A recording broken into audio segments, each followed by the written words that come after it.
नमस्कार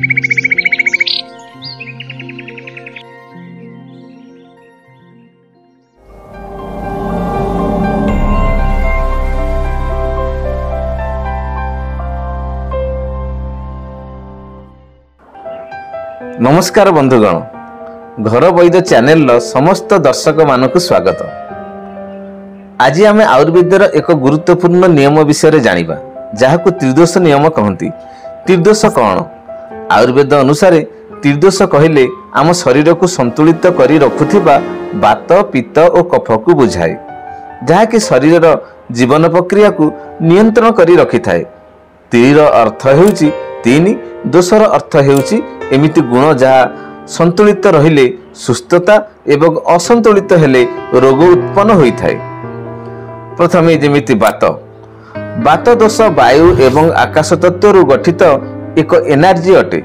यही दोष शरीर गतिशीलता, नाड़ी प्रदाह, श्वास प्रश्वास एवं अन्यान्य गतिगत प्रक्रिया को बुझाए। द्वितीयतः पित्तदोष। पित्तदोष अग्नि एवं जल तत्व निर्मित अटे। यही दोष जीर्ण शरीर ऊर्जा, मानसिक अभिक्रिया एवं आहार पाचन बा खाद्य हजम प्रक्रिया को परिचालना करे। तृतीयतः कफ दोष। कफ दोष पृथ्वी एवं जल तत्व गठित अटे। यही दोष शरीर स्थिरता, रोग प्रतिरोधक शक्ति एवं शक्तिर तत्व को नियंत्रण करे। त्रिदोष यही तीनोटी जीवन शक्तिर संयोग अटे।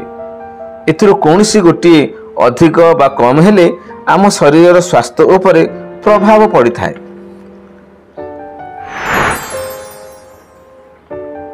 आयुर्वेद अनुसार यही त्रिदोष शरीर संतुलित रखिबा एवं आम आहार, जीवन शैली एवं चिकित्सा माध्यम रे सेगुड़ी को सठिक रखिबा उचित।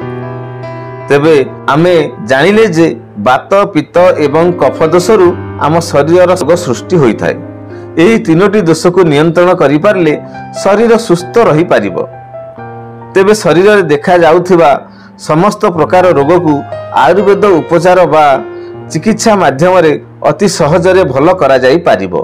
केउ रोग पई केउ औषध एवं केमिति चिकित्सा कले रोग भल हेबो ताहा आम एही यूट्यूब चैनल माध्यम रे आमे आपण मानकु जणाइबु। विशेष कथा हेउची कि आयुर्वेद विशारद स्वर्गत लक्ष्मण मिश्र रचित अनुभूति योगमाला बा सहज चिकित्सा पुस्तक संगृहित तथ्य को आम यूट्यूब चैनल माध्यम रे आपणक निकट रे पहुंचाइबु। अति सहज उपाय रे समस्त रोगर सरल चिकित्सा जानिबा पई आम चैनल को सब्सक्राइब एवं लाइक करंतु। धन्यवाद।